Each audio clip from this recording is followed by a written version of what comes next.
So, good morning, all of you. Welcome you all in chapter 3 of class 8 synthetic fiber and plastic. आज हम लोग पढ़ेंगे synthetic fiber और plastic के बारे में. Okay, so the clothes which we wear are made up of fabrics. जो कपड़े हम लोग पहनते हैं वो किस चीज़ से बने होते हैं? Fabrics. And fabrics are obtained from fibers obtained from natural and artificial sources. Okay, first thing you have to remember over there are कि आपसे fill up the blanks type से ऐसे पूछ सकता है. The clothes we wear are made up of which things?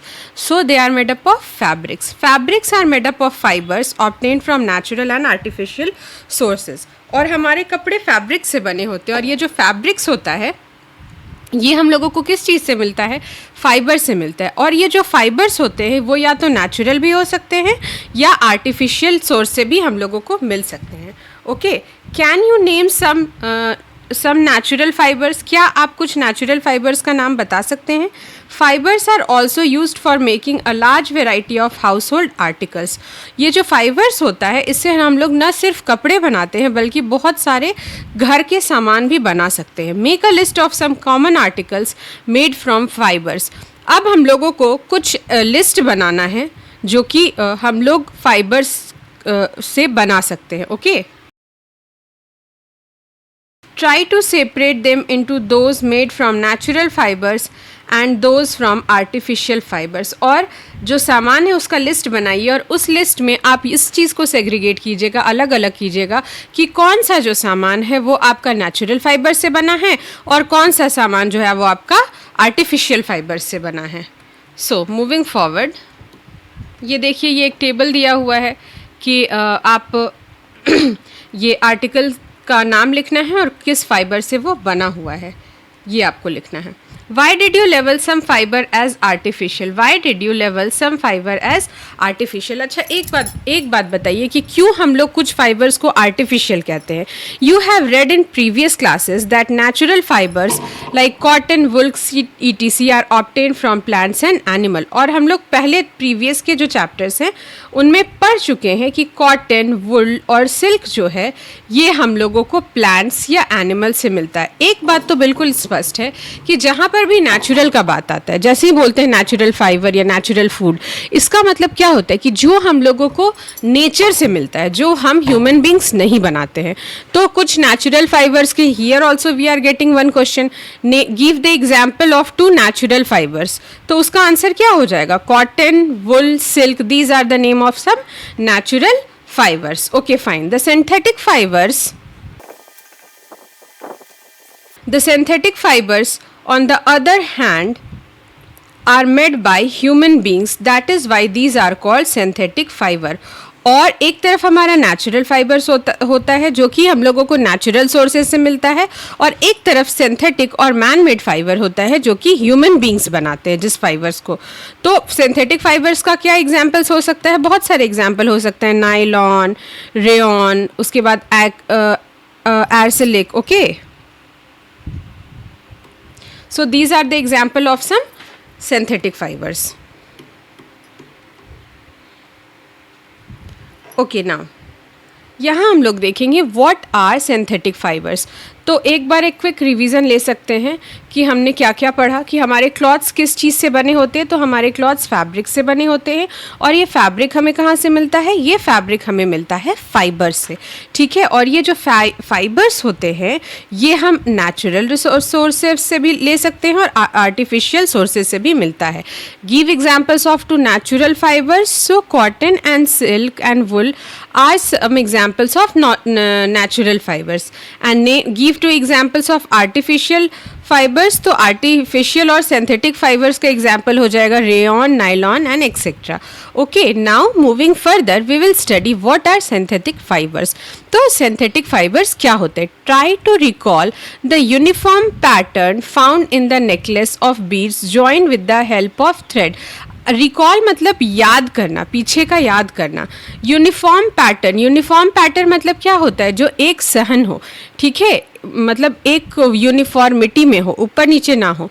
Okay, necklace आप लोग देखे हैं ना, नेकलेस जो होता है वो एक ही धागा में गुथा हुआ होता है. बीज से मोती, बहुत सारे मोती को धागे में गुथ देते हैं तो वो एक यूनिफॉर्म पैटर्न बनाता है. ओके, और try to join a number of paper clips together to make a long chain. और ये देखिए ये पेपर क्लिप्स हैं, इसको एक दूसरे से हम क्या किए हैं, ज्वाइन कर दिए हैं, तो एक क्या बन गया, चेन टाइप का बन गया। Is there any similarity between two, क्या इन दोनों में कोई सिमिलैरिटी है?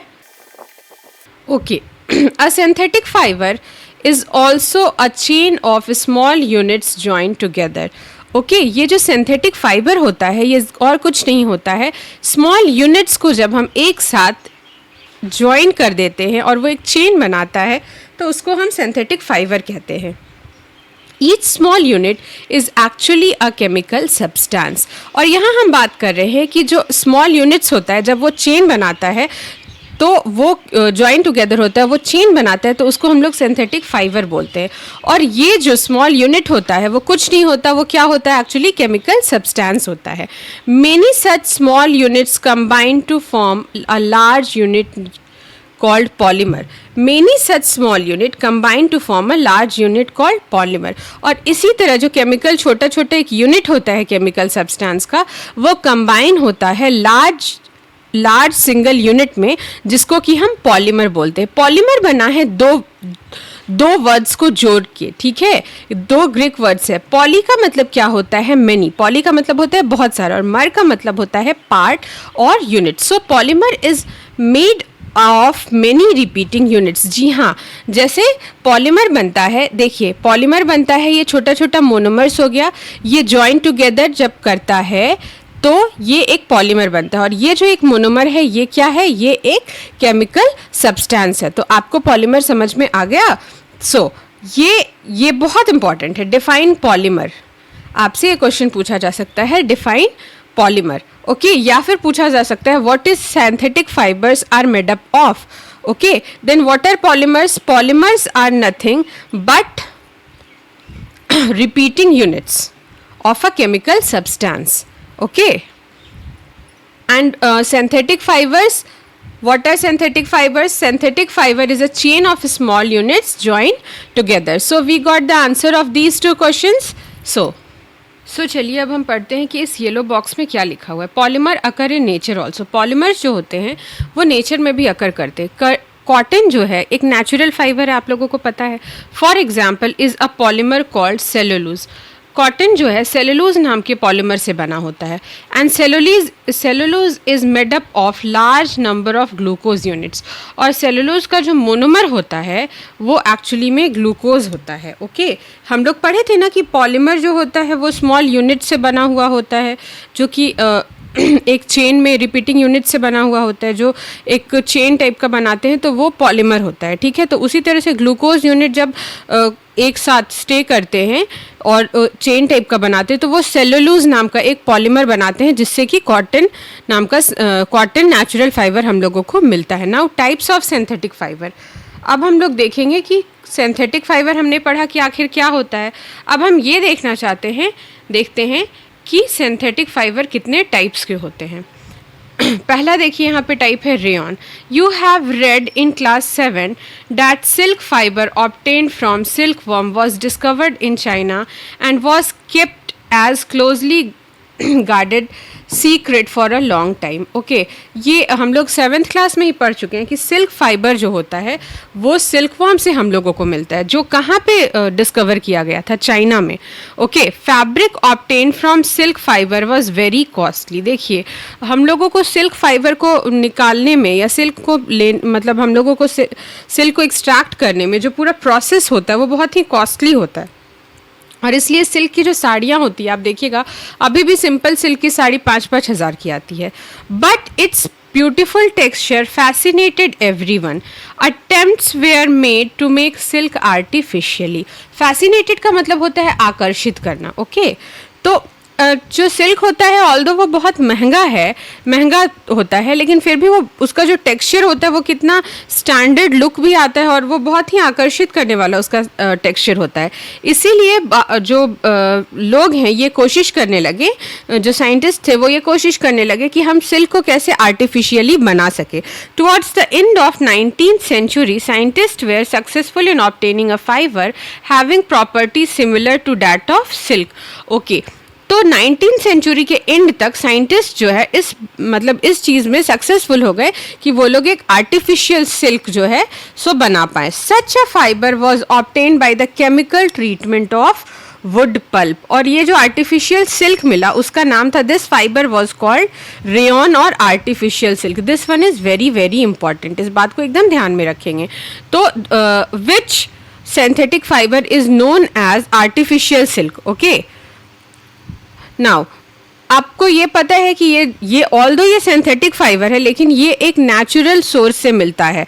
हम लोग वुड पल्प को जब केमिकली ट्रीट करते हैं तो हम लोगों को आर्टिफिशियल सिल्क मिलता है, यानी कि रेयन मिलता है. Okay, although rayon is obtained from natural source wood pulp, yet it is man-made fiber. This is also important point and you have to keep it in mind कि indirect question ऐसे पूछा जा सकता है कि ऐसे synthetic fiber का नाम बताइए जिसका जो source होता है वो natural होता है, लेकिन वो जो होता है वो man-made fiber ही होता है. तो उसका आंसर होगा rayon. It is cheaper than silk and can be woven like silk fibres. ये जो होता है ये इसको क्यों कंसीडर किया जाता है सिल्क से ज़्यादा?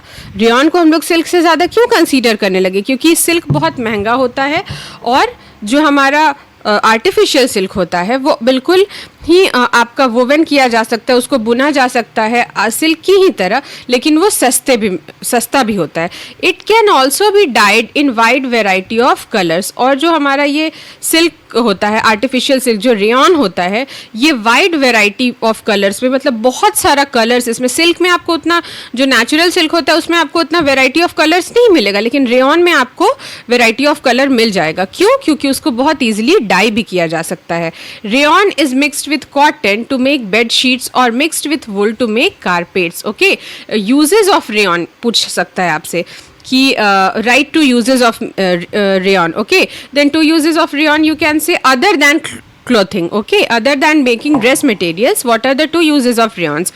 तो रेयन को हम लोग मिक्स करते हैं जब कॉटन के साथ तो वो बेडशीट बनाने के काम आता है, और जब हम लोग उसको वुल के साथ मतलब मिक्स करते हैं तो कारपेट बनाने के. कारपेट आप लोग देखे होंगे हम लोग घर में ज़मीन पे बिछाते हैं, थोड़ा मोटा होता है, तो वो रेयन के ही फाइबर्स होते हैं जिसको कि जब हम लोग वुल के साथ मिलाते हैं तो वो कारपेट बनता है. और जब हम लोग रेयन फाइबर को कॉटन के साथ मिलाते हैं तो वो बेडशीट बनाने के काम आता है. Okay, one more question can be asked कि आप ये कमेंट कीजिए कि Y artificial silk rayon, that is rayon, is considered more than natural silk.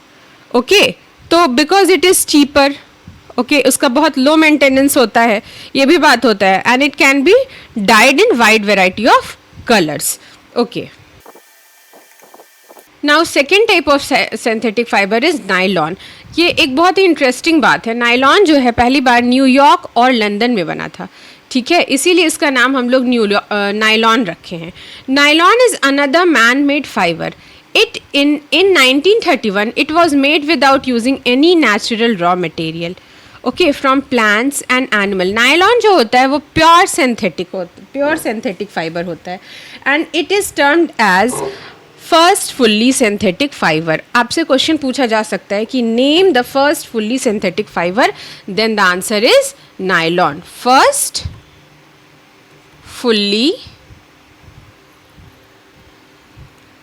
synthetic fiber. Then what will be the answer? The answer will be nylon. क्योंकि जब इसका जो raw material होता है जिससे हम लोग नायलॉन बनाते हैं वो किसी भी प्लांट्स या एनिमल से नहीं लिया जाता. It was prepared from coal, water and air.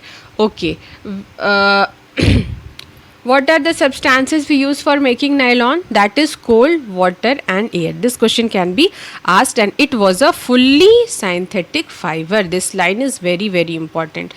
Mark it as important. Nylon fiber was strong, elastic and light. It was lustrous and easy to wash. So it became very popular for making clothes. Question can be asked that why nylon is very popular for making clothes. Okay, और question can be asked that why we prefer nylon for making clothes. तो क्यों हम लोग ऐसा करते हैं? क्योंकि nylon जो होता है वो बहुत ही स्ट्रॉन्ग होता है, इलास्टिक होता है, लाइट होता है और लश्चरस होता है। आपको पता है नायलॉन की रस्सी इतनी मजबूत होती है कि उसको माउंटेन क्लाइंबिंग के लिए भी हम लोग यूज़ करते हैं। Okay, we use many articles made from nylons. Nylon सिर्फ क्लोथिंग के लिए नहीं यूज़ होता है, नायलॉन हम लोग बहुत सारी चीज़ों के लिए यूज़ करते हैं। ओके, अब देखते हैं किस किस चीज़ के लिए हम लोग नायलॉन का यूज़ करते हैं। We use many articles made from nylon such as socks, ropes, tents, tooth brushes, car seat belt, sleeping bag, curtains ETC। Nylons की हेल्प से हम लोग कौन कौन से आर्टिकल्स बना सकते हैं? Shock, ropes, tent, tooth brushes. Tooth brush का ऊपर वाला जो ब्रिसल्स होता है वो नायलॉन की हेल्प से बनाते हैं। ओके, नायलॉन इज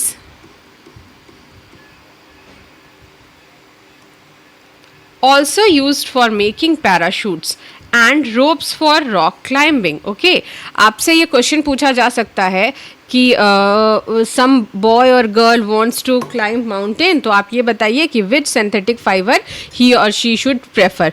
तो आपका आंसर होना चाहिए नायलॉन। ये बिल्कुल आप ध्यान में रखिए कि नायलॉन की रस्सियाँ बहुत इंपॉर्टेंट होती है, इसीलिए उसको पैराशूट बनाने में हेल्प किया, उसको पैराशूट बनाने में यूज़ किया जा सकता है। या क्वेश्चन ऐसे पूछा जा सकता है कि why nylon is used for making parachutes. Okay, so a nylon thread is actually stronger than steel wire. Okay, then अब आप लोगों को पता चल गया कि ये कितना स्ट्रांग होता है। ये स्टील वायर से भी ज़्यादा स्ट्रांग होता है। अब यहाँ पे एक छोटा सा एक्टिविटी है, हम इसको रीड नहीं करेंगे लेकिन हम आपको ऐसे ही शॉर्ट में बता देते हैं कि एक क्लैम्प टाइप का लिया हुआ है, एक तरफ हम लोग वेट डाल रहे हैं और एक उसके ऊपर हम नायलॉन की रस्सी डाल रहे हैं, फिर हम वेट मेज़र करेंगे। ठीक है, कि कितना वेट है। देखिए, take an iron stand with clamp, एक आयरन स्टैंड लिए क्लैम्प के साथ और एक कॉटन का थ्रेड लिए। ठीक है, 60 सेंटीमीटर लेंथ का, और उस क्लैम्प को हम लोग बहुत फ्रीली हैंग कर दिए। और अब हम लोग क्या कर रहे हैं,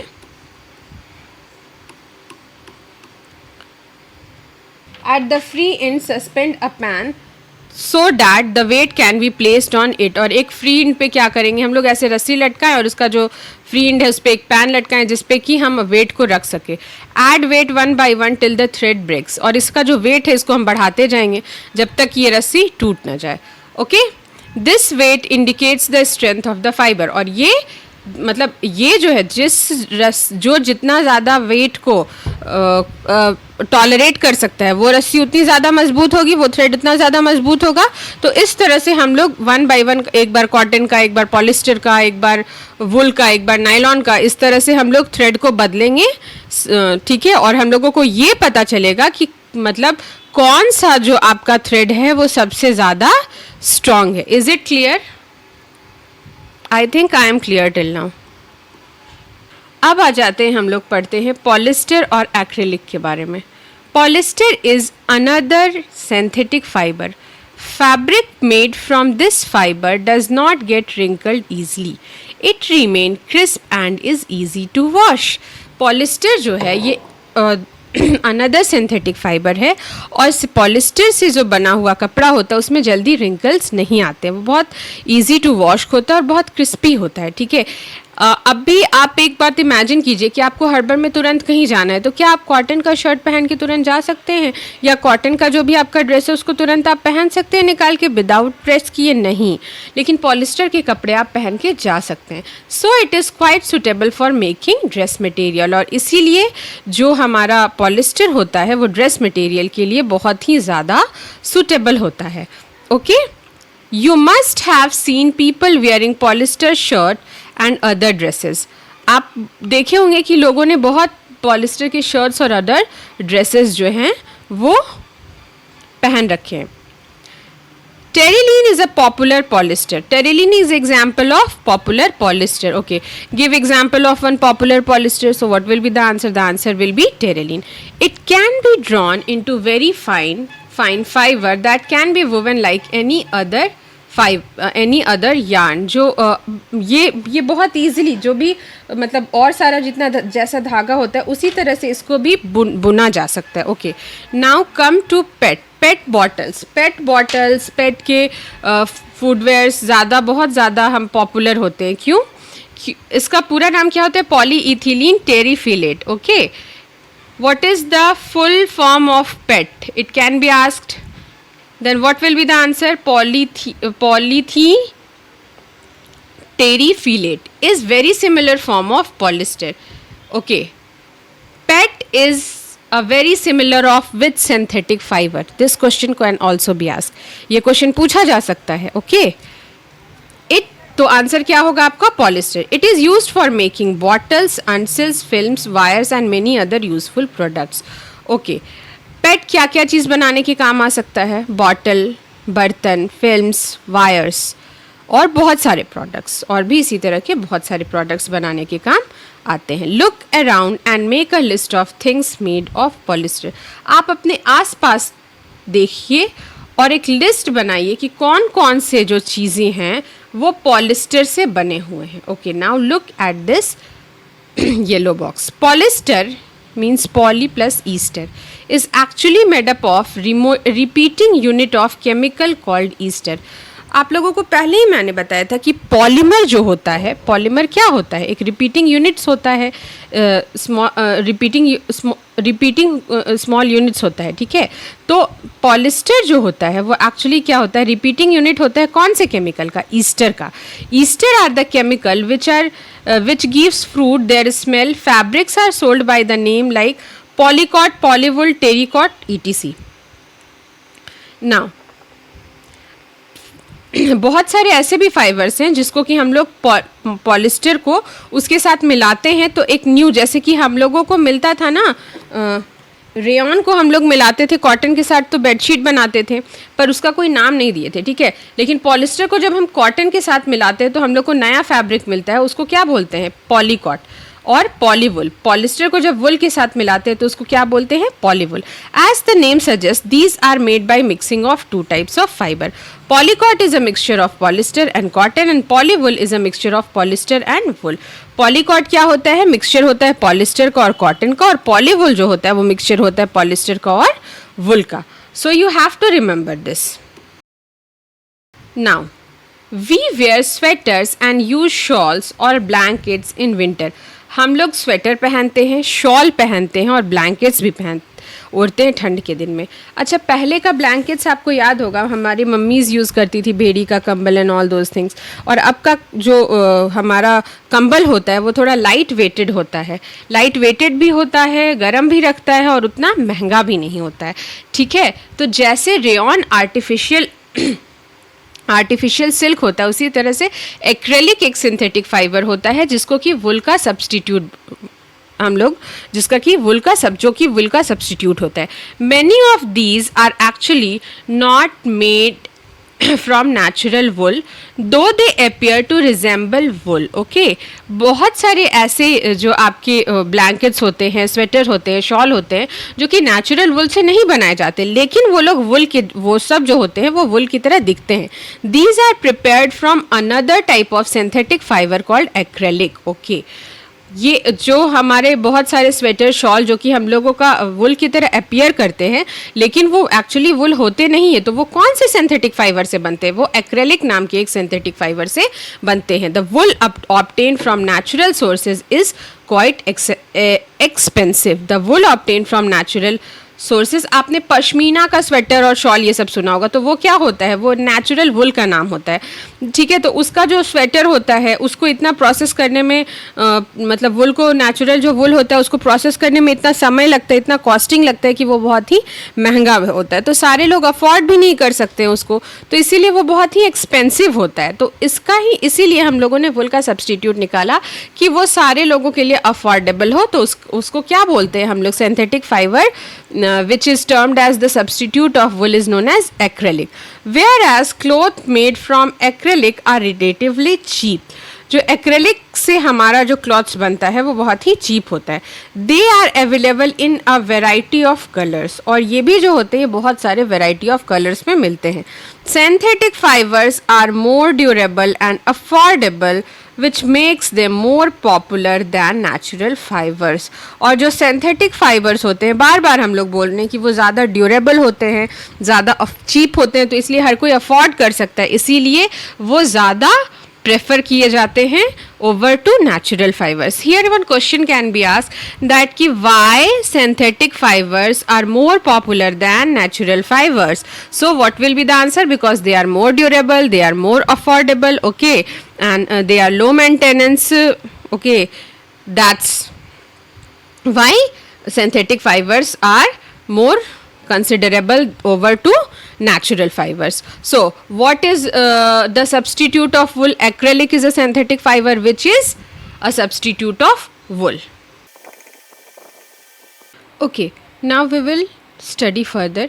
You have already performed an activity of burning natural and synthetic fibers. Activity 3.6 of class 7. हम लोगों ने पहले ही एक एक्टिविटी से ये देखा था कि सिंथेटिक फाइबर को हम लोग अगर बर्न करते हैं तो क्या होता है, और नेचुरल फाइबर को हम लोग बर्न करते हैं तो क्या होता है. What did you observe? आपने क्या ऑब्जर्व किया था? When you burn synthetic fibres you find that their behaviour is different from natural fibres. जब हम लोग सिंथेटिक फाइबर को बर्न करते हैं, जलाते हैं, तो उसका बिहेवियर नेचुरल फाइबर से बिल्कुल अलग होता है. You must have notice that synthetic fibres melt on heating. और आपने ये नोटिस किया होगा कि जो हमारा सिंथेटिक फाइबर होता है वो मेल्ट कर जाता है, वो पिघल जाता है हीट करने से, ओके, उसको गर्मी देने से. This is actually a disadvantage of synthetic fibre. If the clothes catches fire, it can be disastrous. The fabric melts and sticks to our body of the person wearing it. Okay, now this one is very important. अभी तक हम ये पढ़ते आ रहे थे कि synthetic fibre का क्या एडवांटेज होता है, क्यों ये नेचुरल फाइबर से ज़्यादा जो होते हैं ये पॉपुलर होते हैं. लेकिन this is one of the most disastrous disadvantage of synthetic fibre कि अगर सिंथेटिक फाइबर में आग पकड़ ले तो वो बहुत जल्दी, मिनटों में आग पकड़ सकता है और बहुत तेज़ी से आग फैलता है सिंथेटिक फाइबर्स में. और जो इंसान उस सिंथेटिक फाइबर को पहनता है तो वो उसका जो मतलब कपड़ा जो फैब्रिक होता है वो उसके बॉडी में बिल्कुल स्टिक कर जाता है. और यकीन मानिए अगर सिंथेटिक कपड़े पहने हुए कोई जल गए तो बहुत परेशानी होती है उनको निकालने में. We should therefore not wear synthetic clothes while working in the kitchen or in laboratory. और इसीलिए हम लोगों को सिंथेटिक क्लोथ्स को नहीं पहनना चाहिए जब हम लोग किचन में काम करते हैं या हम लोग लैबोरेटरीज में काम करते हैं. All the synthetic fibers are prepared by a number of processes using raw materials of petroleum origin called petrochemicals.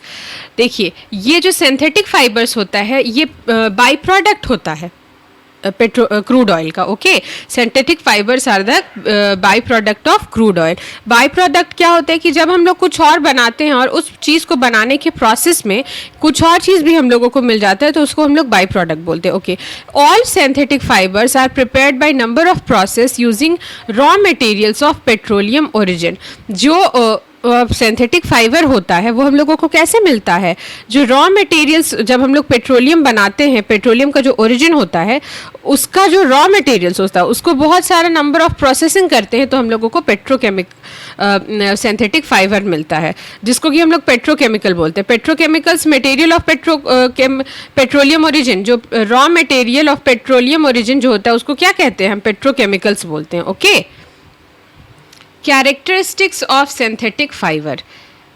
Imagine that it is a rainy day. What kind of umbrella would you use and why?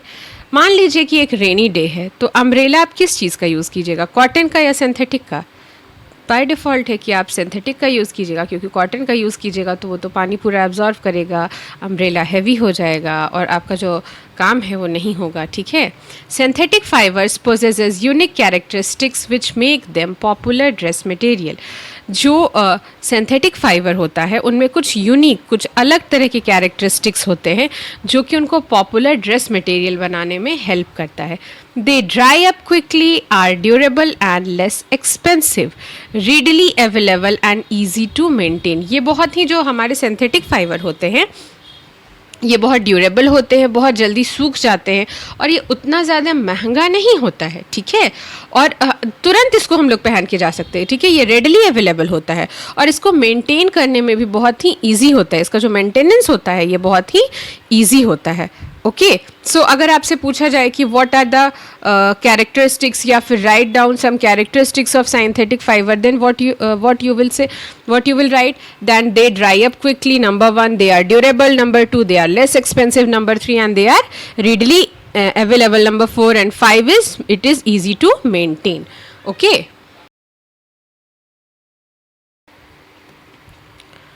Perform the following activity and learn for your self. आपको कुछ activity दिया गया है और ये कहा गया है कि हम लोगों को खुद से इसको समझना है और लर्न करना है इस एक्टिविटी. तो देखते हैं कि क्या ये एक्टिविटी कह रहा है. Okay, take 2 cloth pieces of same size, roughly half a meter square each. One of these should be from natural fiber, the other could be of synthetic fiber. एक ही शेप और साइज़ का, मतलब एक ही जितना बड़ा 2 कपड़ा ले लीजिए. एक नेचुरल फाइबर का होना चाहिए, एक सिंथेटिक फाइबर का. You can take help of your parents in selecting these pieces.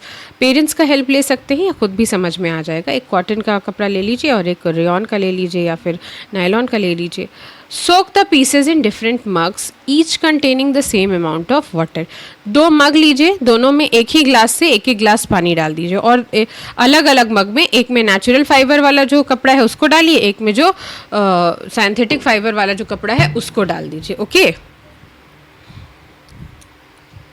Now take the pieces out of the container after 5 minutes and spread them in a sun for a few minutes. वो pieces को निकालिए container से और उसके बाद फिर उसको सन में सुखा दीजिए. ठीक है, compare the volume of water remaining in each container.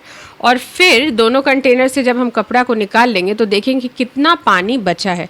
जैसे फॉर एग्जांपल ये एक मग है और ये दूसरा मग है. ठीक है, ये मग ए है, ये मग बी है. इसमें जो कॉटन वाला कपड़ा था उसको डिप कर दिए, इसमें जो सिंथेटिक फाइबर का कपड़ा था उसको डिप कर दिए. दोनों में पानी तो हम सेम डाले हैं, लेकिन जब हम इसको निकालेंगे, क्योंकि इसमें नेचुरल डाले थे, नेचुरल फाइबर से बना हुआ रुमाल डाले थे, तो इसका जो पानी होगा वो कम होगा और इसका जो पानी होगा वो ज़्यादा होगा. तो ये क्या शो किया हम लोगों को, ये शो किया कि जो नेचुरल फाइबर से बना हुआ हमारा कपड़ा होता है वो ज़्यादा पानी को एब्जॉर्व करता है, जबकि जो सिंथेटिक फाइबर से बना हुआ हमारा कपड़ा होता है वो उतने पानी को एब्जॉर्व नहीं करता है. Do synthetic fabrics soak less or more water than the natural fabrics? Do they take less or more time to dry? ये आपको नोटिस करना है. What does this activity tell you about the characteristics of synthetic fiber? क्या आपको characteristic synthetic fabric से आपको पता चलता है. Find out from your parents about the durability. अपने पेरेंट्स से उसकी ड्यूरेबिलिटी की कितने दिन तक जो कपड़ा है वो सिंथेटिक फाइबर का चलता है और नेचुरल फाइबर का कपड़ा जो है वो कितने दिन तक चलता है. Cost and maintenance of this fabric compare to the natural fabrics. No doubt कि जो आपका कॉस्ट होता है वो तो बार बार हम लोग पढ़ रहे हैं कि जो नेचुरल फैब्रिक्स होता है उसका कॉस्ट ज़्यादा होता है, फिर हमारा जो सिंथेटिक फाइबर्स होता है उसका कॉस्ट जो होता है वो थोड़ा कम होता है. नेचुरल फाइबर सूती कपड़े जल्दी फट जाते हैं, हमारा सिल्क का कपड़ा जल्दी फट जाता है. ठीक है, फिर मेंटेनेंस जो होता है वो सिल्क का ज़्यादा होता है, यानी नेचुरल फाइबर्स का ज़्यादा होता है, और आपका जो सिंथेटिक होता है फाइबर्स उसका कम होता है. तो ये सारे जो हैं, ये सारे जो पॉइंट्स हैं ये सिंथेटिक फाइबर्स को नेचुरल फाइबर से ज़्यादा कंसिडरेबल बनाते हैं. Okay, now till now we have studied कि पेट प्लास्टिक्स को कहाँ यूज़ करते हैं. Now you have already performed an activity of burning natural and synthetic fiber. हम लोगों ने ऐसी ही एक मतलब जो एक्टिविटी है क्लास 7 में हमने परफॉर्म कर दिया था कि नेचुरल और सिंथेटिक फाइबर को बर्न करने से क्या होता है. Is that clear? तो when you burn synthetic fiber you will find that their behavior is different from that of natural fibers. आप जब बर्न कीजिएगा सिंथेटिक फाइबर को तो आपको उसका बिहेवियर पता चलेगा कि वो डिफरेंट होता है नेचुरल फाइबर से. अब देखते हैं कि क्या डिफरेंस होता है बिहेवियर में. You must have notice that synthetic fibres melt on heating. This is actually a disadvantage of synthetic fibre. If the clothes catch fire it can B disastrous. मतलब कि यहाँ पे हम लोगों को एक क्वेश्चन का आंसर मिलेगा कि अभी तक हम लोगों ने पढ़ रखा था कि सिंथेटिक फाइबर का जो है वो क्या एडवांटेज होता है ओवर नेचुरल फाइबर्स के. तो अब आप लोगों को ये पता चलेगा कि क्या एक डिसएडवांटेज होता है. तो यहाँ हम लोगों को डिसएडवांटेज पता चलता है कि सिंथेटिक फाइबर का जो है क्या डिसएडवांटेज होता है नेचुरल फाइबर्स के ऊपर. तो सिंथेटिक फाइबर्स जो होते हैं वो बहुत जल्दी फायर कैच कर लेते हैं और जो कि बहुत डिजास्ट्रस होता है. ठीक है, अगर सिंथेटिक जो फाइबर है वो आप पहने हुए हैं और आप जल जाते हैं तो मतलब समझिए एक तो आग इतनी जल्दी से फैलता है सिंथेटिक फाइबर में कि तुरंत मिनटों में आग लग सकता है और आपका बॉडी जल सकता है. और जो नेचुरल फाइबर होता है जैसे कॉटन, तो आप देखे होंगे कि अगर जैसे आग है बहुत तेज़ नहीं है उसका लौ तो वो खुद ब खुद मतलब बुझ भी जाता है. इसीलिए हम लोगों को लैबोरेटरी में काम करते वक्त या किचन में काम करते वक्त कॉटन क्लॉथ्स पहनने चाहिए. The fabric melts and sticks to the body of a person wearing it. We should therefore not wear synthetic cloths while working in the kitchen or in laboratory. और इसीलिए हम लोगों को लेबोरेटरी में और kitchen में काम करते हुए सिंथेटिक क्लॉथ्स नहीं पहनने चाहिए. All these synthetic fibers are prepared by number of processes using raw materials of petroleum origin called petrochemicals. जो सिंथेटिक फाइबर्स होते हैं वो सारे प्रिपेयर किए जाते हैं जिसमें कि बहुत सारा नंबर ऑफ प्रोसेसेस होता है. पेट्रोलियम ओरिजिन जो रॉ मटेरियल पेट्रोलियम ओरिजिन का जो मटेरियल होता है उससे जो बनता है उससे हम लोग सिंथेटिक फाइबर्स को बनाते हैं. और उसको जो रॉ मटेरियल्स पेट्रोलियम ओरिजिन से मिलता है उसको क्या बोलते हैं हम? Petrochemicals. Now come to the topic characteristics of synthetic fibres. यानी कि सिंथेटिक फाइबर्स के क्या कैरेक्टरिस्टिक्स होते हैं. Okay. Imagine that it is a rainy day. What kind of umbrella would you use and why? Synthetic fiber possesses unique characteristics which make them popular dress material. देखिए मान लीजिए कि एक बहुत बरसात का दिन है और आप जो है सो अम्ब्रेला यूज़ कर रहे हैं. तो क्यों आप अम्ब्रेला यूज़ की मतलब किस तरह का आप अम्ब्रेला यूज़ करना चाहिएगा?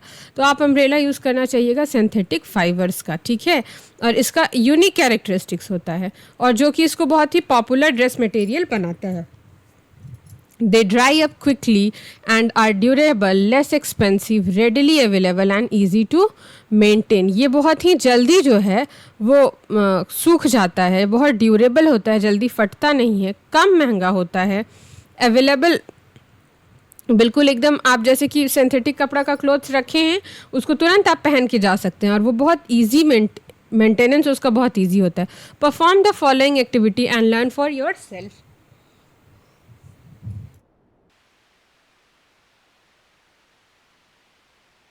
Take 2 cloth pieces of same size, roughly half a meter square each. 2 clothes लीजिए सेम साइज़ का. ठीक है, और क्या कीजिए कि one of this should be of natural fibre and other should be of synthetic fibre. एक जो है एक जो है सिंथेटिक फाइबर का यूज़ कीजिएगा और एक नेचुरल फाइबर का. You can take help of your parents in selecting these pieces. आप हेल्प ले सकते हैं अपने पेरेंट्स का इसको सेलेक्ट करने में. Soak the pieces in different mugs each containing the same amount of water. और डिफरेंट मग्स जो है सो ले लीजिए उसमें मतलब समान जो है इक्वल अमाउंट ऑफ वाटर लीजिए और नेचुरल फाइबर का जो क्लॉथ्स है उसको डिप कीजिए और जो सिंथेटिक फाइबर है उसको डिप कीजिए. ठीक है, take the pieces out of the container. जो पीसेज है कपड़ा का उसको कंटेनर से बाहर निकालिए and after 5 minutes spread them in sun for a few minutes. और उसको 5 मिनट के बाद धूप में जो है फ्यू मिनट्स के लिए सुखा दीजिए. Compare the volume of water remaining in each container. और फिर कंपेयर कीजिए कंटेनर कि मतलब कितना पानी बचा है. जैसे नेचुरल फाइबर जो कॉटन का फाइबर है उसको डिप किए तो जितना पानी बचेगा, और सिंथेटिक फाइबर हम डालें उसको डिप किए और निकाले तो जितना पानी बचेगा, दोनों का अमाउंट देख लीजिए। नेचुरल वाले का जो अमाउंट होगा वो क्या होगा, कम होगा, और जो सिंथेटिक होगा उसमें जो पानी होगा वो ज़्यादा होगा। इसका मतलब क्या है आपका कि सिंथेटिक फाइबर जो है वो आपका कम पानी को एब्जॉर्व करता है, इसलिए वो जल्दी सूख जाता है, और जो नेचुरल फाइबर का कपड़ा है वो जो है जैसे कि कॉटन का कपड़ा हुआ, सिल्क का कपड़ा हुआ, वो ज़्यादा पानी को एब्जॉर्व करता है। तो इससे हम लोगों ये दो चीज़ को हम लोग नोटिस कर सकते हैं। Okay Do synthetic fibers soak less and more water than the natural fiber? Do they take less or more time to dry? ये क्वेश्चन पूछा गया तो आपको पता चल जाएगा इसका आंसर कि हाँ, जो सिंथेटिक फाइबर्स होते हैं वो लेस वाटर एब्जॉर्व करते हैं, और जो नेचुरल फाइबर्स होते हैं वो ज़्यादा पानी ऑब्जॉर्व करते हैं। ओके तो फिर क्या होगा, नेचुरल फाइबर्स जो होता है वो सूखने में ज़्यादा टाइम लगेगा, सिंथेटिक फाइबर कम टाइम लेगा। What does this activity tell you about the characteristics of synthetic fibre? और ये एक्टिविटी क्या बताता है आपका सिंथेटिक फाइबर के ये के बारे में, कैरेक्टरिस्टिक्स के बारे में। Okay, find out from your parents about the durability, cost and maintenance of the fabrics. मतलब अपने पेरेंट्स से पूछिए कि वो कितना ड्यूरेबल होता है हमारा सिंथेटिक क्लॉथ्स, और जो नेचुरल क्लॉथ्स होता है वो कितना ज़्यादा हमारा ड्यूरेबल होता है, कितने टाइम तक चलता है, और कितना मेंटेनेंस का कॉस्ट होता है उसका। ओके नाउ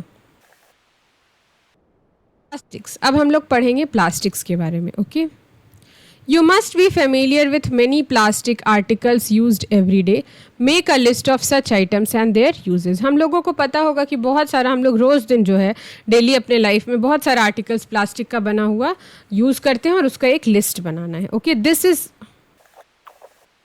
प्लास्टिक होता है वो भी एक पॉलीमर होता है। Plastic is also a polymer like a synthetic fibre. All plastics do not have same type of arrangement unit. In some it is linear whereas other it is cross link. कुछ जो arrangement होता है plastic का उसमें कुछ linear arrangement होता है, और किसी में आड़ा टेढ़ा और क्रॉस लिंक्ड होता है।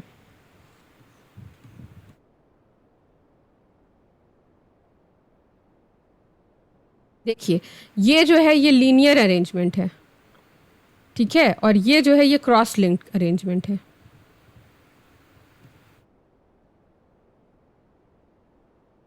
ये लीनियर अरेंजमेंट है और ये क्रॉस लिंक अरेंजमेंट है। ओके इसको याद रखिएगा, ये क्वेश्चन पूछा जा सकता है कि that plastic, we all know that plastic is a polymer, and what type of arrangement, या फिर what name two kinds of arrangement which are found in plastics. Okay in some it is linear और whereas other it is cross link. Plastic articles are available in all possible shapes and sizes as you can see in figure 3.7. Have you ever wondered how this is possible?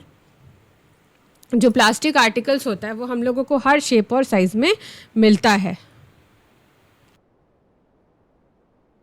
Plastic articles are available in all possible shapes and size. जो plastic का articles होता है वो हर shape और size में मिलता है। और आप कभी ये सोचे हैं कि ये कैसे पॉसिबल है कि प्लास्टिक का जो आर्टिकल है वो हर शेप और साइज में मिलता है? The fact is that plastic is easily moldable, can be shaped in any form. Plastic can be recycled, reused, colored, melted, rolled into sheets or make it wires. That is why it finds such a variety of uses. यहाँ एक बहुत ही important question बन सकता है that why plastics are widely used. ठीक है, why plastics are widely used, कि क्यों हम लोग प्लास्टिक्स को इतना वाइडली यूज़ कर सकते हैं? Because it is number one, it is easily mouldable. Okay it can be recycled, it can be reused, and it can be colored, and it can be melted. That's why it is widely use. ठीक है, इसलिए हम लोग plastics को इतना widely use करते हैं क्योंकि एक तो हमारा साइकिल जो प्लास्टिक होता है उसको हम लोग रिसाइकल कर सकते हैं. जो प्लास्टिक वेस्ट हमारा आया उसको रिसाइकल करके फेंकने की ज़रूरत नहीं, उससे फिर हम लोग जो है सो सामान दूसरा बना सकते हैं उसको फैक्ट्री में रिसाइकल करके. दूसरी बात कि उसको मेल्ट करके हम किसी भी शेप में ढाल सकते हैं, तो इससे भी बहुत वो हमारे लिए क्या होता है, हेल्पफुल हो जाता है. Is that clear? Polythene, poly plus ethene. Is an example of plastic. Polythene जो है एक एग्जाम्पल है प्लास्टिक का। It is use for making commonly use polythene bags, और ये किस लिए यूज़ किया जाता है? पॉलीथीन बैग्स बनाने के लिए। Now try to bend a piece of plastic yourself. Can all the plastic articles be bend easily? ठीक है, आप कोशिश कीजिए कि प्लास्टिक जो है उसको एक प्लास्टिक का पीस लीजिए और उसको बेंड करने का कोशिश कीजिए। कैन ऑल प्लास्टिक आर्टिकल्स भी बेंड ईजिली? क्या हर प्लास्टिक का आर्टिकल्स जो है उसको ईजिली मोड़ा जा सकता है? You will observe that some plastic articles can bend easily while some break when forced to bend। ठीक है, कुछ प्लास्टिक का जो आर्टिकल्स होता है उसको ईजिली बेंड किया जा सकता है, लेकिन कुछ जो है वो टूट जाएगा। अगर उसको हम जोर से ऐसे बेंड करेंगे तो वो टूट जाएगा। When we add hot water to plastic bottle, it gets deformed। जब हम लोग गर्म पानी किसी प्लास्टिक के बॉटल में डालते हैं तो वो क्या हो जाता है? डिफॉर्म हो जाता है। Such plastics which get deformed easily on heating and can be bent easily are known as thermoplastics। Here also we will get one important question। ऐसे प्लास्टिक्स के बॉटल या ऐसे प्लास्टिक जिसमें कि गर्म पानी डालने से वो डिफॉर्म हो जाता है, हीट करने से वो बहुत ही इजीली बेंट हो जाता है, ऐसे प्लास्टिक्स को हम थर्मोप्लास्टिक्स बोलते हैं। Polythene and PVC are some examples of thermoplastic. Polythene और पीवीसी जो होता है ये थर्मोप्लास्टिक्स का एग्जाम्पल होता है। ठीक है, these are use for manufacturing toys, comb and various types of container. और ये जो प्लास्टिक्स होते हैं ये किस लिए यूज़ किए जाते हैं? टॉयज़ बनाने के लिए, कॉम्ब बनाने के लिए, वेरियस टाइप्स ऑफ कंटेनर बनाने के लिए। On the another hand there are some plastics which then moulded once can not be softened by heating। These are called thermosetting plastics। ठीक है, और अदर हैंड पे कुछ ऐसे प्लास्टिक्स होते हैं जो कि एक बार मोल्ड किया गया, एक बार उसको एक शेप दे दिए तो आप हीट करने पे भी उसको सॉफ्ट नहीं कर सकते हैं। तो ये इसको जो कहते हैं ऐसे प्लास्टिक्स को थर्मोसेटिंग प्लास्टिक्स कहते हैं। यानी कि ऐसा प्लास्टिक जिसको कि हम लोग डिफॉर्म कर सकते हैं, जिसका शेप चेंज कर सकते हैं, वो हो गया थर्मोप्लास्टिक। और ऐसे प्लास्टिक्स जिसका कि शेप नहीं चेंज किया जा सकता है, एक बार अगर एक शेप दे दिए तो वही शेप रहेगा, तो उसको हम लोग थर्मोसेटिंग प्लास्टिक बोलते हैं। एक बहुत इंपॉर्टेंट क्वेश्चन आपसे पूछा जा सकता है कि right difference between thermoplastics and thermosetting plastics. तो कम से कम 3 पॉइंट्स आपको यहाँ से मिल जाएगा। ठीक है, अभी हम आपको बताते हैं। जैसे एक बार तो डेफिनेशन लिख दी है कि those plastic which can be deformed easily are called thermoplastics and that can not be deformed are called thermosetting plastic. ये एक हो गया। फिर दूसरा पॉइंट होगा पॉलीथीन। जैसे यहाँ है polythene and PVC are examples of thermoplastic. Polythene और पीवीसी जो है, जैसे आपका क्या हो गया, एग्जाम्पल हो गया थर्मोप्लास्टिक का। तो थर्मोसेटिंग्स का एग्जाम्पल क्या होगा? Bakelite and melamine. Bakelite and melamine are the examples of thermosetting plastics। Now, bakelite is a poor conductor of heat and electricity। bakelite जो होता है ये poor conductor of heat and electricity होता है। इसको यूज़ नहीं करेंगे हम डिफरेंस में, क्योंकि डिफरेंस में दोनों का इक्वालिटी होना चाहिए, एक ही बारे में बात होना चाहिए। अब इसका यूजेस क्या क्या है? जैसे ये थर्मोप्लास्टिक्स का यूज़ किया जाता है आपका कॉम्ब बनाने में, फिर मैन्युफैक्चरिंग टॉयज़ बनाने में। और जो थर्मोसेटिंग प्लास्टिक्स है इसका यूज़ करते हैं हम लोग इलेक्ट्रिक स्विचेस बनाने में, हैंडल ऑफ वेरियस अंसिल्स बनाने में। ओके, नाउ ये तो आपको मिल गया एक क्वेश्चन यहाँ पे, ये जो है सो बहुत इंपॉर्टेंट है, लिखोगे तो लिख भी लेना तुम लोग। Okay, now melamine। melamine is a versatile material। It resists fire and can tolerate heat better than other plastic। melamine जो होता है ये बहुत ही versatile material होता है और it resist fire and can tolerate heat better than other plastic। और ये जो melamine होता है वो फायर को रेजिस्ट कर सकता है, ठीक है, और हीट को भी, मतलब बहुत जल्दी गर्म होके पिघलेगा नहीं, ठीक है। It is used for making floor tiles, kitchenware and fabrics which resist fire. ठीक है, ये जो है फ्लोर का, जो ज़मीन का टाइल्स होता है ना, इसको बनाने में और किचन का भी कुछ सामान बनाने में यूज़ करते हैं। Okay, 3.8 figure shows the various use of thermoplastics and thermosetting plastics. चलिए आइए देख लेते हैं कि जो फिगर है 3.8 उसमें क्या क्या दिया हुआ है आर्टिकल्स ऑफ थर्मोसेटिंग प्लास्टिक्स। ये देखिए थर्मोसेटिंग प्लास्टिक्स का कौन कौन सा आर्टिकल्स बनाया हुआ है। प्लेट है जिसमें हम लोग खाते हैं, फिर ये आपका स्विच है। Okay now articles made by thermoplastics. ये देखिए ये वायर दिख रहा है आपको, ये डब्बा इस तरह का देखे होंगे घर में, सामान रखने के काम आता है। फिर ये वायर हो गया, ये थर्मोप्लास्टिक्स का यूज़ होता है। Okay fine.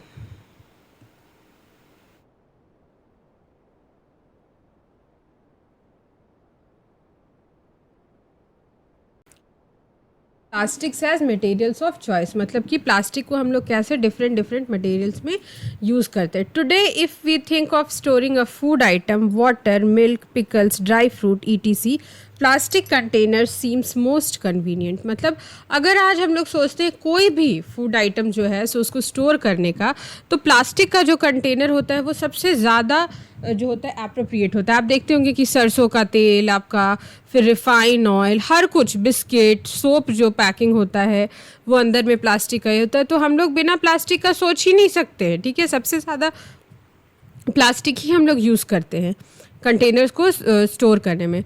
This is because of their light weight, lower price, good strength and easy handling. ये क्यों ऐसा है? क्योंकि जो प्लास्टिक होता है उसका जो वेट होता है बहुत लाइट होता है, उसका प्राइस जो होता है वो सस्ता होता है, स्ट्रेंथ भी अच्छा होता है, और ईजिली हैंडल भी इसको ईजिली कर सकते हैं, आराम से कहीं ले जा सकते हैं। Being lighter as compare to metals, plastic are used in car, aircraft, spacecraft too. मतलब कि मेटल से हल्के होने की वजह से प्लास्टिक को हम लोग कार में भी यूज़ करते हैं, एयरक्राफ्ट में भी यूज़ करते हैं, और स्पेस क्राफ्ट में भी यूज़ करते हैं। This list is endless if we start counting articles like slippers, furniture, decoration pieces ETC। मतलब कि ये जो लिस्ट है हमारा वो इंडलेस है अगर हम आर्टिकल्स को जो है सो स्लीपर में या मतलब फर्नीचर में भी यूज़ करते हैं, डेकोरेशन के आइटम्स में भी। Now let's discuss the characteristics properties of plastic. Okay, यहाँ से क्वेश्चन पूछ सकता है कि right 5 uses of plastic. Okay, उसके बाद फिर आपसे ये बहुत इंपॉर्टेंट एक क्वेश्चन पूछा जाता है कि what are the characteristics of plastics. Okay, so be attentive while reading these topics.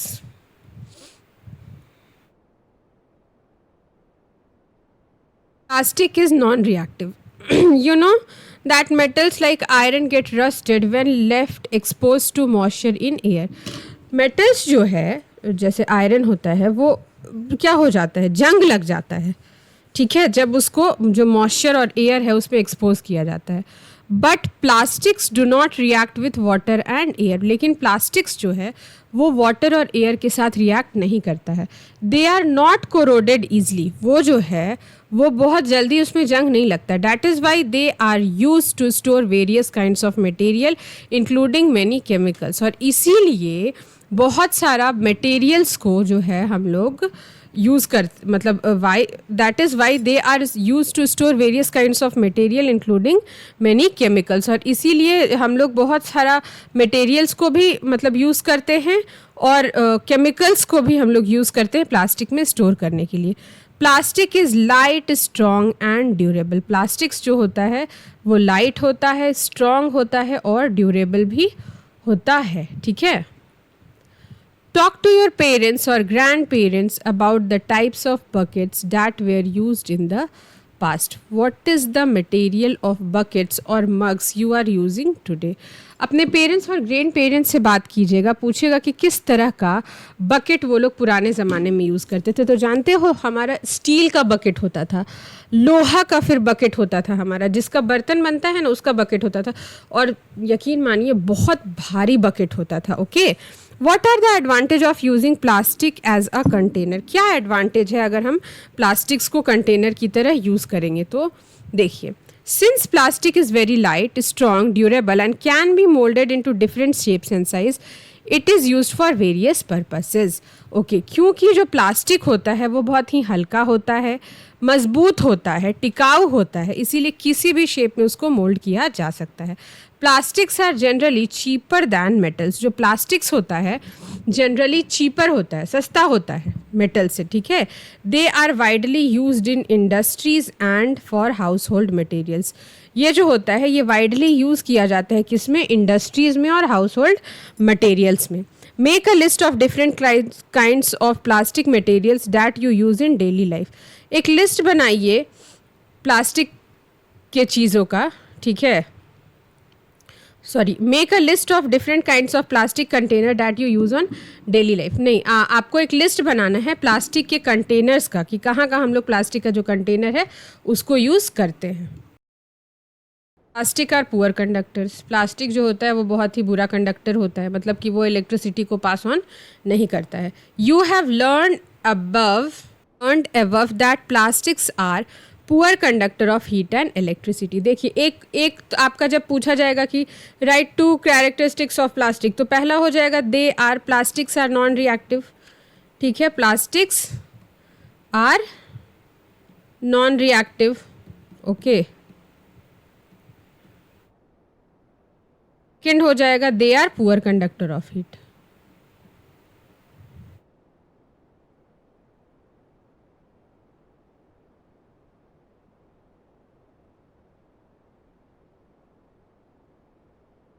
आ गया बात समझ में। देखो, जब हम लोग बात करते हैं कि जैसे प्लास्टिक का कंटेनर है, तो इस तरह से एक क्वेश्चन आ जाएगा कि why plastic containers are used for keeping chemicals. तो आंसर होगा plastics are non reactive, therefore they are used for keeping chemicals. Why plastics are used for making switches and wires. So plastics are used for making switches and wires because they are poor conductor of heat. Okay. Now, you have learned above that plastics are poor conductor of heat and electricity. That is why electrical wires have plastic coverings and handles of screwdrivers are made up of plastic. इसीलिए जो plastic wire होता है उसका plastic covering होता है, handle होता है, screw drivers होता है जो कि प्लास्टिक से बना होता है, okay. As mentioned above, handles of frying pan are also made up of plastics. जैसा कि हम लोग बताएं कि जो हैंडल्स होता है फ्राई पैंस का वो भी प्लास्टिक से बना होता है, okay. Why handles of fry pans are made up of plastics, क्योंकि plastic poor conductor of heat होता है, तो वो जो हम लोग उतारना यूज़ करते हैं उसका यूज़ का ज़रूरत नहीं पड़ेगा। Plastic find extensive use in health care industry. Plastic का जो है बहुत एक्सटेंसिव यूज़ होता है हेल्थ केयर इंडस्ट्री में। Some examples of their usages are packaging of tablet, threads use for stitching wounds, syringes, doctor gloves and a number of medical instruments. Syringes वगैरह जो होता है वो प्लास्टिक का होता है, ग्लव्स जो होता है डॉक्टर्स का वो जो होता है वो प्लास्टिक्स का बना होता है। Special plastic cookware, special plastic cookware is used in microwave ओवन्स for cooking food. जो स्पेशल प्लास्टिक का जो कुकवेयर होता है ना, वो माइक्रोवेव ओवन्स का जो हम लोग बनाते हैं वो कुकिंग फूड के लिए जो यूज़ करते हैं वो भी प्लास्टिक्स का बना होता है। In microwave ovens the heat cooks the food but does not affect the plastic vessel, ठीक है। जो माइक्रोवेव ओवन्स होता है उसका जो हीट होता है वो फूड को कुक करता है but does not affect the plastic vessel, लेकिन प्लास्टिक वेसल को अफेक्ट नहीं करता है। Teflon is a special plastic on which oil and water do not stick. Teflon जो होता है वो स्पेशल प्लास्टिक होता है जिसमें कि तेल और पानी स्टिक नहीं करता है। It is use for non sticks coating of cookware, और ये जो है ये नॉन स्टिक्स कोटिंग के लिए यूज़ किया जाता है कुकवेयर का। टेफ्लॉन जो होता है ना आपका स्पेशल प्लास्टिक होता है जो कि नॉन स्टिक कुकिंग के लिए कुकवेयर्स का यूज़ किया जाता है। Is that clear? Fire proof plastics. Although synthetic fiber catches fire easily, it is interesting to know that the uniform of firemen have coating of melamine plastic to make them flame resistance. Okay, जो fire proof plastic होता है, जो synthetic fibre होता है वो बहुत ही easily fire को catch कर लेता है। लेकिन ये बहुत इंटरेस्टिंग होगा जानने में कि जो प्लास्टिक होता है, ठीक है, वो ही उसी का बना होता है फायरमैन का ऊपर का वो जो कवर होता है वो मेलामाइन प्लास्टिक का बनता है, ओके। एक बहुत इंपॉर्टेंट इनडायरेक्ट क्वेश्चन पूछा जा सकता है। We all know that all synthetic fibre catches fire easily, okay. So name one synthetic fibre which tolerates the fire. तो आपका आंसर होगा प्लास्टिक, और अगर पूछा जाएगा कि which kind of plastics tolerate the heat and electricity best, तो उसका आंसर होगा melamine. Now the last topic is plastic and the environment. When we go for to the market, we usually get things wrapped in a plastic or packed in polythene bags. This is one reason why plastic waste keeps getting accumulated in our home. Accumulated का मतलब होता है जमा हो जाना. तो जब हम लोग मार्केट जाते हैं तो हम लोग ज़्यादातर जो सामान होता है वो प्लास्टिक में ही हम लोग खरीदते हैं, पॉलीथीन बैग्स में, और इसीलिए जो प्लास्टिक्स है वो बहुत एक्यूमुलेट हो जाता है हमारे घर में अल्टीमेटली.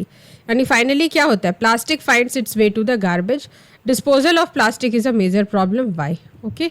और अल्टीमेटली क्या होता है कि प्लास्टिक जो होता है वो गार्बेज में मिलता जाता है, ठीक है. और डिस्पोजल ऑफ मतलब कहाँ डिस्पोज करें प्लास्टिक को, ये एक बहुत बड़ा ही प्रॉब्लम, मेजर प्रॉब्लम है ये. A material which gets decomposed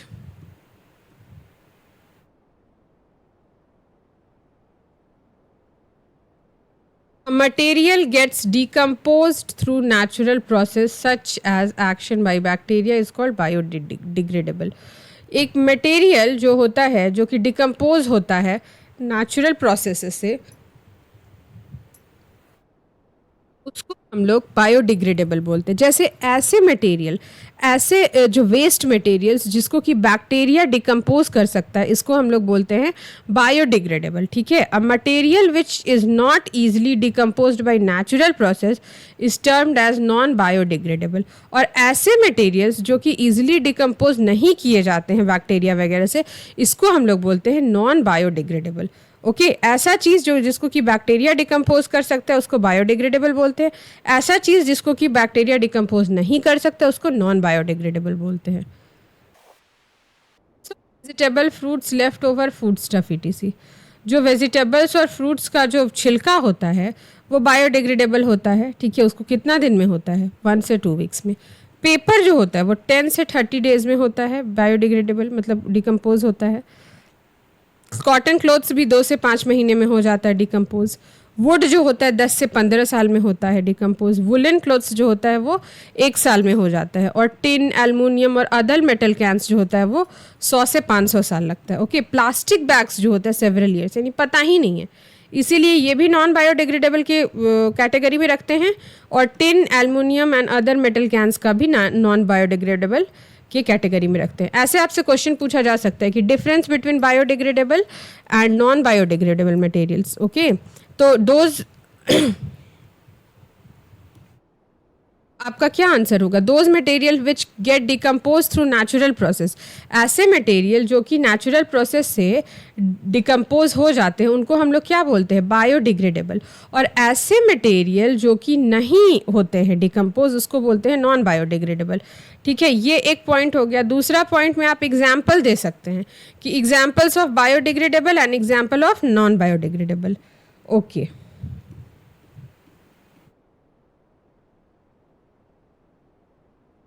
Okay, now since plastic takes several years to decompose, it is not environmental friendly. ऐसी चीज़ें जो several years लगा दे डिकम्पोज होने में, तो क्या आप उनको environmental friendly बोल सकते हैं? No. It causes environmental pollution. Here one question can be asked that why plastics are considered as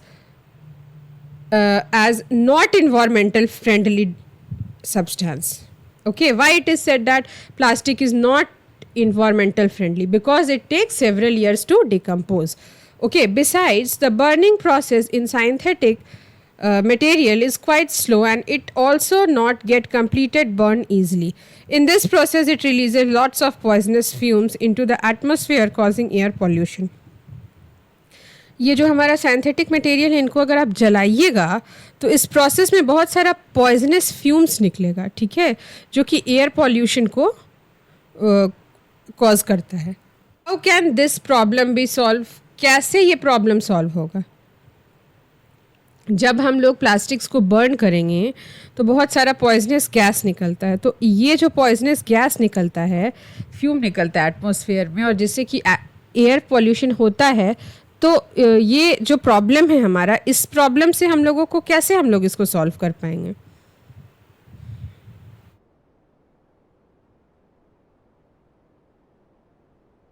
Have you ever seen a garbage dump where animals are eating garbage? In the process of eating the food waste, they swallow materials like polythene bags and wrappers of food.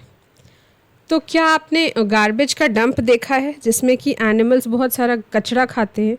तो इस process में क्या होता है, इस food waste को खाते हैं और स्वैलो कर देते हैं, तो इससे क्या होगा, उनका जो इसका क्या कंसिक्वेंसेस होगा? अगर कचरा में प्लास्टिक फेंका हुआ है और मान लो कि कोई गाय उसको खा लेती है, तो इससे क्या होगा? तो इससे उसका जो रेस्पिरेटरी सिस्टम है वो चोक हो सकता है, और ये जो और forms a lining in the stomachs can cause death, और जिसकी वजह से उसका जो स्टोमक है उसमें लाइनिंग्स टाइप का आ सकता है, जिससे कि वो मर भी सकती है. The polybags carelessly thrown here and there are responsible for clogging the drains. मान लो कि नली में बहा दिए, ठीक है, अब तो वो जो प्लास्टिक है तो ब्लॉक कर दिया नली को, ठीक है, जब ब्लॉक कर दिया नली को तो पानी कैसे बाहर जाएगा? आया बात समझ में? Sometimes we are very careless and throw the wrappers of chips, biscuits and other eatables on the road or in parks or in picnic places. Should we not think twice before doing so? जैसे हम लोग जो eatables है और ये जो plastic bags वगैरह होता है वो पार्क में, पिकनिक प्लेसेस में, ये सब में फेंक देते हैं, तो क्या हम लोगों को ये नहीं सोचना चाहिए कि फेंक दिए तो अब आएगा गाय बैल ये सब खा लेगा? तो इससे अच्छा है कि हम उसको एक डस्टबिन में डालें, इससे अच्छा है कि हम उसको एक डस्टबिन में डालें. Okay. Sometimes we are very careless and throw the wrappers of chips, biscuits and other eatables on the road or in park picnic places. Should we not think twice before doing so? As a responsible citizen, what measures do you suggest to keep the public places clean and free from plastic? एक responsible citizen के तौर पे आप क्या measures suggest कर सकते हैं कि पब्लिक प्लेस को क्लीन रखा जाए, ठीक है, प्लास्टिक्स उसमें ना हो? तो देखिए, एक चीज़ हो सकता है कि आप 2 डस्टबिन बना दीजिए, प्लास्टिक मटेरियल्स एक तरफ डालिए और इधर उधर ना फेंकें, ठीक है, ये भी चीज़ हो सकता है. So we will move forward.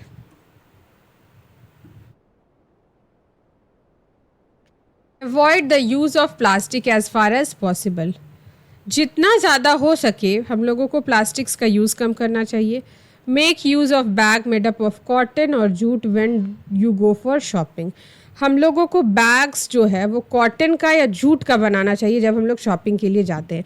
The biodegradable and non biodegradable wastage should be collected separately and disposed of separately. Okay, हम लोगों को बायोडिग्रेडेबल सब्सटेंस और नॉन बायोडिग्रेडेबल सब्सटेंस उसको सेपरेटली करेक्ट करना चाहिए. अच्छा, एक बात बताइए, एक क्वेश्चन आपका यहाँ से भी पूछा जा सकता है, that we are saying that plastic is not environmental friendly, ठीक है, तो what should we do? Okay, what should we do to avoid the uses of plastic or to prevent our environment from the disadvantageous properties of plastic? तो उसका पहला number होगा कि हम लोग प्लास्टिक को कम से कम यूज़ करें. दूसरा कि जो प्लास्टिक बैग्स है वो कॉटन और जूट का बना हुआ हम लोग ले करके जाएं और प्लास्टिक नहीं यूज़ करें, ठीक है. Practice this in your homes. Can you suggest some other ways in which you contribute towards reducing the use of plastic materials? कुछ और भी चीज़ें बताइए जो आप कर सकते हैं जिससे कि प्लास्टिक का यूज़ जो है वो कम हो सके. Cycle plastic waste. Most of the thermoplastics can be recycled. ये मतलब ये ज़्यादा बेटर होगा कि प्लास्टिक वेस्ट को हम लोग रिसाइकिल करें, ठीक है. Most of the thermoplastics are recycled. Okay. Make a list of items that can be recycled. However during recycling certain colouring agents are added. This limits the uses of specially for storage of food, ठीक है. और recycle के दौरान क्या होगा कि colour discolour हो जाता है बहुत सारी चीज़ों का, तो कलर ऐड होता है. As a responsible citizen remember 5R principles. Earlier it was 4R पर अभी इसको 5R कर दिया गया है. तो एज अ रिस्पॉन्सिबल सिटीजन हम लोगों को ये याद करना चाहिए पड़ेगा कि 5R प्रिंसिपल क्या होता है. तो reduce, reuse, recycle, recover and refuse, ठीक है. पहले तो हम लोग कम यूज़ करेंगे, उसके बाद फिर उसको रीयूज़ कर सकते हैं, फिर उसको रिसाइकिल कर सकते हैं, रिकवर करके फिर उसको मतलब रिफ्यूज़ भी कर सकते हैं, मतलब नहीं यूज़ करेंगे, यूज़ करने से बचेंगे। Develop habits which are environmental friendly, और हम लोगों को ऐसा हैबिट्स जो है सो डेवलप करना चाहिए जो कि इन्वायरमेंटल फ्रेंडली हो, जिसमें कि हम लोग जो प्लास्टिक का यूजेस है वो कम से कम करें। ओके, एक इम्पॉर्टेंट क्वेश्चन पूछा जा सकता है आपसे कि define the 5R principle. What are the 5R principle? Okay, तो उसका आंसर क्या होगा? Reduce, reuse, recycle, recover and refuse. This is very very important. Okay,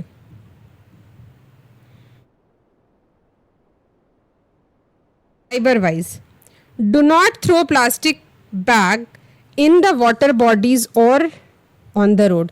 हम लोगों को जो प्लास्टिक बैग्स होता है उसको वाटर बॉडीज में, यानी कि कहीं नदी नाला तालाब में नहीं डालना चाहिए। Take a cotton carry bag of jute bag while going for shopping. आप जो है ना कॉटन का जो बैग होता है उसको कैरी कीजिए, या जूट बैग को, जब आप शॉपिंग के लिए जा रहे हैं।